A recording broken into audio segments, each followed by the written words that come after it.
శుక్లాంబరధరం విష్ణుం శశివర్ణం చతుర్భుజం ప్రసన్నవదనం ధ్యాయేత్ సర్వవిఘ్నోపశాంతయే. దండని అకార్యం. అరజ, ఓ రాజా, నీవు ఎన్ని చెప్పినా ఇటు శీలాన్ని అటు శాపానల నుంచి నిన్ను కాపాడుటకే నేను నీకు లోబడజాలను అన్నది. తర్వాత ప్రహ్లాదుడు ఇలా అన్నాడు. అలా వాదులాడుతున్న ఆ శుక్రకుమారు తాను కామాంధుడైన ఆ బుద్ధిహీనుడు బలాత్కరించి ఆమె శీలాన్ని ధ్వంసం గావించాడు. అంతటా ఆశ్రమాన్ని వదిలి ఆ నీతిహీనుడు క్రూరుడైన పృథివీపతి తన నగరానికి వెళ్ళిపోయాడు. పాపం ఆ దీనురాలు అరజ రజస్రావంతో తడిసి ఆశ్రమ కుటీరం వదిలి బయట తల వంచుకుని తండ్రిని తలుచుకుని వెక్కి వెక్కి ఏడుస్తూ రాహువు గ్రసించిన చంద్రుని ప్రియురాలి రోహిణి వలె కూర్చున్నది. అనంతరం బహుకాలానికి పాతాళంలో యజ్ఞం పూర్తి చేసుకుని తిరిగి వచ్చి శుక్రాచార్యుడు ఆశ్రమం బయట ఋతుస్రావపు మరకలతో నల్లటి మేఘశకలంతో కూడిన సాయం సంధ్యలా పడి ఉన్న ప్రియపుత్రికను చూశాడు. అంతట కోపంతో అదిరిపడి గర్జిస్తూ, బిడ్డ, ఎవడమ్మా నిన్ను చెరిచిన దుర్మార్గుడు? బుసలు కొట్టే కొండత్రాచుతో ఆడే ఆ దౌర్భాగ్యుడు యమపురికి వెళ్లేందుకు ఉబలాటపడే ఆ నికృష్టుడు ఎవరమ్మా అని అడిగాడు. అందుకు ఆ బాలిక తండ్రిని చూసి విలపిస్తూ లజ్జాభారంతో కంపించిపోతూ మెల్లమెల్లగా, తండ్రి, నీ శిష్యుడైన దండుడు నేను విలపిస్తే ఎంతగా వారించినా లక్ష్య పెట్టక బలవంతంగా నన్ను నాశనం గావించాడని చెప్పింది. అంతట కోపంతో కళ్ళెర్రజేసి భార్గవుడు ఆచమనం చేసి శుచి అయి నా చేత అభయం పొంది కృతజ్ఞత వదిలి గురువనే గౌరవం కూడా లేక పవిత్రురాలైన అర్జకు నా కుమార్తెకు ధర్మచ్యుతి కలిగించిన ఆ దుర్వినీతుడు 7 రాత్రుల లోపల తన బల పరివార వాహనాదులతో కూడి రాష్ట్ర సమేతంగా శిలావృష్టికి గురి అయి భస్మీపటలం కాగలడని భయంకరంగా శపించాడు. అనంతరం తన కుమార్తెను చూసి, కళ్యాణి, నీవింక పాప విమోచనానికై తపం చేస్తూ ఉండమని పలికాడు. ఇక్ష్వాకు తనయుడైన దండను అలా శపించి శుక్రాచార్యుడు శిష్యులతో కూడి దానవుల నిలవైన పాతాళానికి వెళ్ళాడు. 7 రాత్రులు ఎడతెరిపి లేకుండా కురిసిన శిలావృష్టికి నలిగి చూర్ణమై రాష్ట్ర సైన్య వాహనాదులతో సహా దండడు సర్వనాశనమైనాడు. అప్పటి నుంచి దండకారణ్యం అరణ్యంగా మారిన దండని రాజ్యమని దేవతలు వర్ణించారు. శివుడు దాన్ని రాక్షసులకు నివాసంగా చేశాడు. ఈ విధంగా పరకాంతలు సుకృతం చేసిన వాళ్లను కూడా భస్మం చేయగలిగి ఉండగా ఇక ఇతరుల విషయం చెప్పవలెనా? కాబట్టి ఓ అంధక, దుర్బుద్ధితో కూడిన ఈ ప్రయత్నం విరమించుకో. ప్రాకృత స్త్రీయే తన స్పర్శతో దహించగలిగి ఉండగా ఇక ఆ జగజ్జనని పార్వతి విషయం చెప్పడం ఎందుకు? దేవదానవులంతా ఏకమైన శంకర్ని జయింపజాలరు.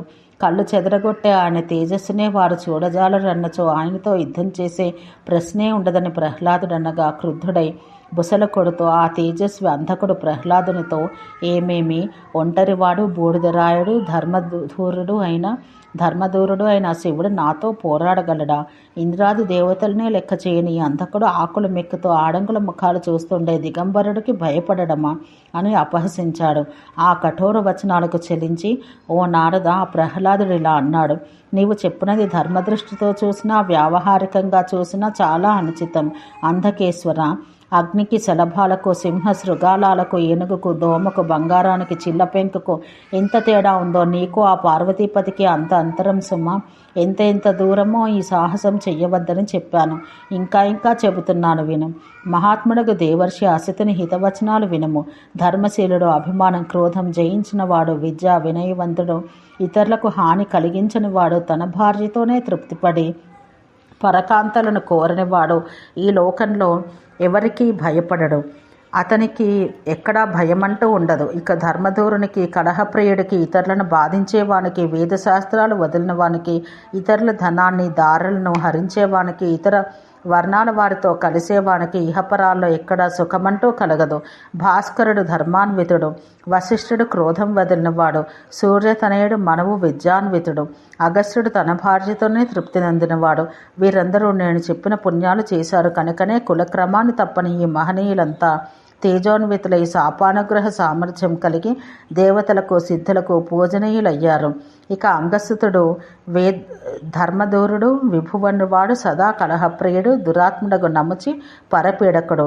నహుషుడు పరస్త్రీలాలసుడు, హిరణ్యాక్షుడికి పరధనాల మీదనే కన్ను. వాని తమ్ముడు కూడా మూర్ఖుడు, దుర్బుద్ధి.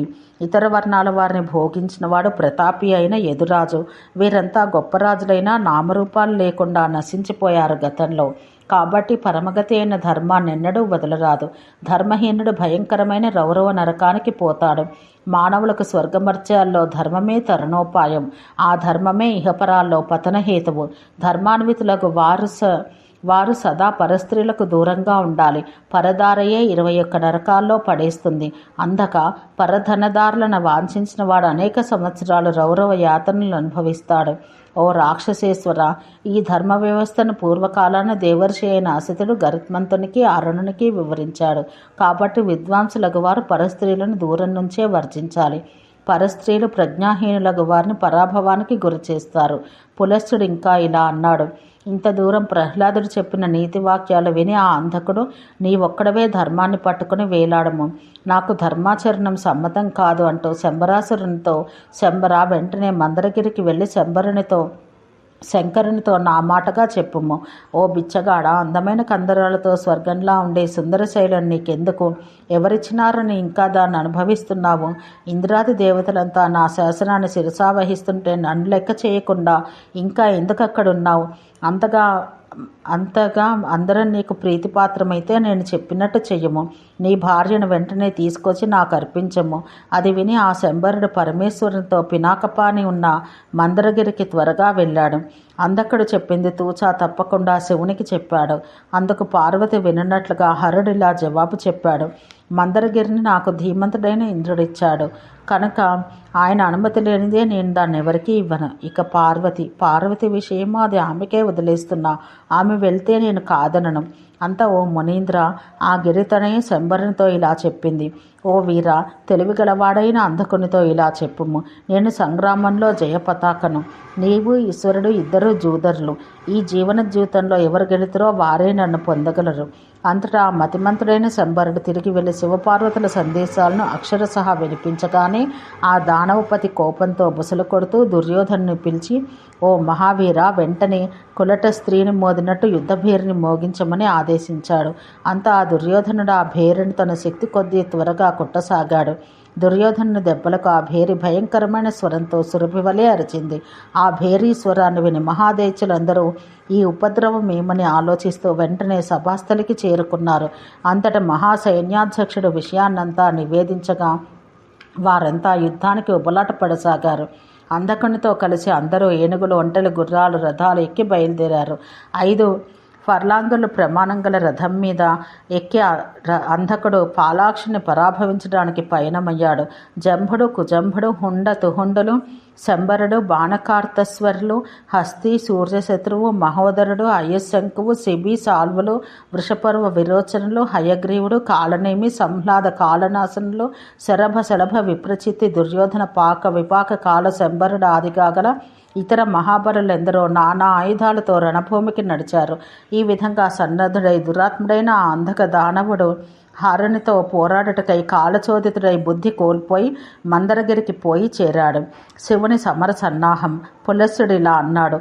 శంబరదేచుడు వెళ్ళిన పిమ్మట హరుడు నందిని పిలిచి, ఓ శిలాదనందన, నీ ఏలుబడిలో గల వారులందరినీ వెంటనే పిలవమని ఆదేశించాడు. మహేశ్వరుని మాట విన్నంతనే నంది ఆచమనం గావించి శివగణాల నాయకులందరినీ స్మరించాడు. శ్రీమంతుడైన నందీశ్వరుడిని స్మరించిన వెంటనే వేల సంఖ్యలో ఆ గణనాయకులంతా ఎగిరివచ్చి ఆ దేవదేవునికి ప్రణమిల్లారు. నంది చేతులు జోడించుకుని పరమశివునికి ఆ వచ్చిన వారులందరినీ ఇరుకపరిచాడు. ప్రభో శంకర, 3 కన్నులతో జటాధారులైన ఈ వీరులు రుద్రులుగా ఖ్యాతిగాంచారు. వీరి సంఖ్య 11 కోట్లు. ఇక శార్దూల విక్రమం కలిగి వానరముఖాలతో కనిపించే ఆ యశోధనులు నా పేరుతో విరాజిల్లే సూర్యులు. ఈ రుద్రులు ద్వారపాలకులు. శక్తిపానులై శిఖికేతనాలతో కనిపించే షణ్ముఖులున్నారే, వారు 66 కోట్లు. స్కందులనే పేరు గల ఆ వీరులు కుమారులు. 6 తలలు గల వీరులు శాఖలు. వీరి సంఖ్య కూడా అంతే. ఇక ఆ విశాఖుడు, నైగమేయులనబడే వారు కూడా షడాననులు 66 కోట్ల సంఖ్యలో ఉన్నారు. శంకర, ఆ నిలబడ్డ ఉత్తమ ప్రమథులు 700 కోట్ల మంది. వారందరికీ అదే సంఖ్యలో మాతృకలున్నారు. ఇక భస్మారుణ శరీరాలతో 3 కన్నులు, శూలాలు ధరించిన శైవులనే ఈ గణనాయకుడు నీ భక్తులు. భస్మంతోనే ప్రహరించి శత్రునాశం చేసే పాశుపత గణాధిపతులదిగో నీ సహాయార్థం వచ్చిన వీరు లెక్కకు మించి ఉన్నారు. కాలముఖులని భయంకరులైన నీ గణాలు అదిగో జటాధారులై పినాకాలు పట్టుకుని వచ్చారు. ఎర్రని కవచాలు ధరించి ఖట్వాంగాలతో యుద్ధం చేసే ఉత్తమ వ్రతధారులైన నీ భక్తగణాలు ఇరుగో యుద్ధం చేయుటకు వచ్చారు. ఓ జగద్గురు, అరుగో మౌనధారులై ఘంటా ప్రహారాలు చేసే దిగంబరులైన నిరాశ్రయులనబడే గణనాయకులు వచ్చారు. కమలాలను పోలిన 2.5 కన్నులతో శ్రీవత్స లాంఛనాలు ధరించి పక్షుల మీద కొందరు గణాధిపతులు వచ్చారు. మరికొందరు వృషభకేతనాలతో వచ్చారు. వారు మహాపాశుపతులు, చక్రశూలధరులు. వారు భైరవుని విష్ణువుని అభేద బుద్ధితో అర్చిస్తారు. శూలబాణ చాపాలు ధరించి వీరభద్రుని పురస్కరించుకుని వచ్చిన ఈ గణాలు నీ రోమాల నుంచి ఉద్భవించారు. వీరలు ఇంకనూ 100 వేల సంఖ్యలో ఎందరో గణాల వారులు ప్రభో నీకు సహాయం చేయుటకు వచ్చారు. వీర్లకు తగిన ఆదేశాలు ఇవ్వండి. అలా ఆ గణాల వారందరూ ఆ వృషభధ్వజుని సమీపించి ప్రణామాలు గావించారు. వారందరినీ ఆ హరుడు చేతితో సంభావించి సైగ చేసి కూర్చుండజేశాడు. మహాపాశుపతులను చూసి స్వయంగా లేచి వెళ్ళి ఆలింగనం చేసుకొనగా వారిలో ఆయనకు నమస్కారాలు గావించారు. శివుని ఆ విచిత్రమైన ప్రవర్తన చూసి గణాధిపతులంతా చాలా ఆశ్చర్యపడి సిగ్గుతో ముడుచుకుని పోయారు. అలా సిగ్గుపడ్డ గణాలను చూసి నందీశ్వరుడు ఆదిగా గల యోగులు నవ్వుతూ సకల గణాధిపుడైన ఆ శవాల పానును చూసి ఇలా అన్నారు: దేవా, మీరొక మహాపాశుపతులను మాత్రమే కౌగిలించుకుని ఆదరించడం చూసి ఇతరులంతా ఆశ్చర్యచకితులయ్యారు. అందుచేత త్రైలోక్యాభినందనీయాలైన విశేష రూప జ్ఞాన వివేకాది లక్షణాలు వారిలో ఏమేమి గలవో అన్నీ వివరించండి అని అడిగారు. ఓం శాంతి శాంతి శాంతి.